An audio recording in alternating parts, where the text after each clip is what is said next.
How are you doing from a lockdown Brisbane? This is actually probably the only place where I don't need to wear a mask when you're in your own car or in your own home. First of all, I hope everybody in Australia in particular is doing okay. Sort of feels like in Australia at the minute we are going through our pandemic. Sydney in lockdown for weeks now. Melbourne's not long been out of one, and it seems to have been in and out a few times, and now Brisbane is going through it too. I'll take this off so it doesn't make my ears look stupid. I just wanted to answer a couple of those questions that I got last week that I said I got from a coach, a friend and follower in Melbourne. Please send your questions through about coaching, about playing, whatever it may be. I've got a few on a backlog already too. And the other thing I'll talk about a bit later in this video is that opportunity to come to Suncorp Stadium with me for free in the members area. And I'll talk about all that later because, you know, COVID is changing things constantly. But let's go to this first. One of the questions that our friend in Melbourne said, how to coach 15-year-olds, how do you make them keen to train when really they want the fun and the easy option? Well, and he sort of says that they need to step up and need to step up the training. Well, straight away, the best bit of advice I can give you there, my friend, is to make your training look fun and easy, but actually step it up. So the way I do that is I do that through conditioning games an awful lot. But I make things happen in the game that make it a hell of a lot harder. So, for example, imagine you were playing a small-sided game and then the defensive team on every play of the ball had to get up and down off the ground. Or one of them had to run round a post. I just dropped the phone. Or had to run round a post or whatever it may be. Anything to make that game harder. That is my advice there. So my ultimate advice there is make it look fun and easy, but make it hard. If they're wrapped up in a game, they'll forget about the hard element of it. They'll be so obsessed with winning and competing in that game. I hope that helps you. If you need any ideas, go on the YouTube page, which is free, or rugbyleaguecoach.com.au. The other question the same gentleman asked is, how can coaching staff get more from parents? And what he means in that is communication. And my advice is communication. It's about how you do your communication. Now, a golden rule I've always worked to when it comes to communicating with players. What too many people tend to do, communicating with players or coaches or parents, whatever it may be, communicating with anyone.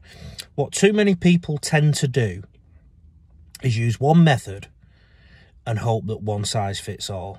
My advice is to communicate regularly with all parents. Be honest with them about what you want and why you're communicating with them and how they can be part of the partnership, if you like, between coach and parent to move your team forward. But the golden rule is, some people will be good with text, some will be good with Facebook Messenger, some will be good with WhatsApp, some will be good with email, some will be good with fax machine, some will be good with carrier pigeon, and I suppose you've got to work out the best method. And I think that's only trial and error. And some parents, no matter what you communicate with them, no matter how often you communicate, they won't give a rat's. But all you can do is try and make them aware and make them feel that they are part of their child's progression. Going back to the 15-year-olds as well, it's just something that's come to my mind as I was answering that question.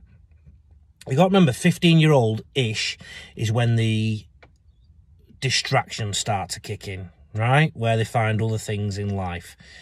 The emphasis has to be on fun in your training more than ever, but you've definitely got to disguise the work in there and sort of fool them, if you like. If you need any tips from that, you know what to do.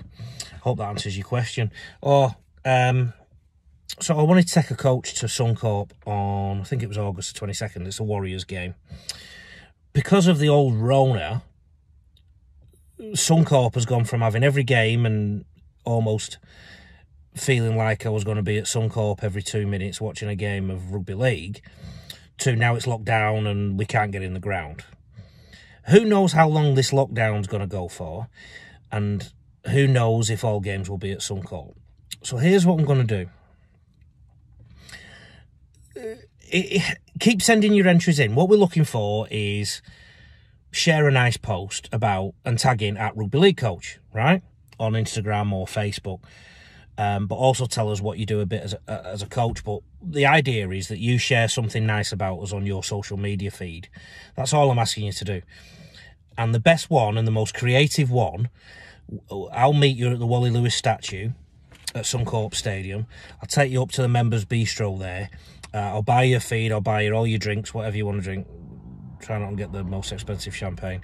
But whatever you want to drink. And we'll chew the fat about rugby league. We'll go and watch the game in some real good seats, and then we'll have a debrief after, and it'll all be free for you. So it's the best entry there.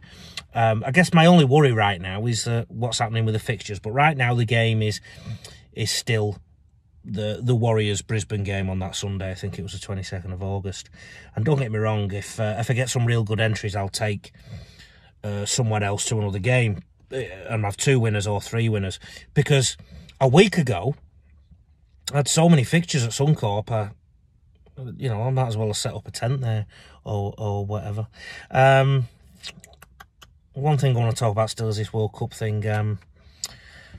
When I'm writing comments on Facebook especially, just remember one thing. What does this accent sound like? Does it sound like I was born and raised in Sydney or Brisbane or any part of Australia for that matter? I know I'm British and I do care about the British team, but I do feel that the treatment, obviously a lot of fans, a lot of people are upset with Australia, but a lot of journalists in particular are upset with Australia too. But I just sincerely feel that COVID is a bigger issue than all that. And if a group of people don't fancy going into the UK right now, I can really understand why, particularly when it feels like we're in the main throes of our pandemic now. But look, I've gone through this a few times now. Right, I'm going to go back out into the big wide world of Brisbane. Stay safe. See ya.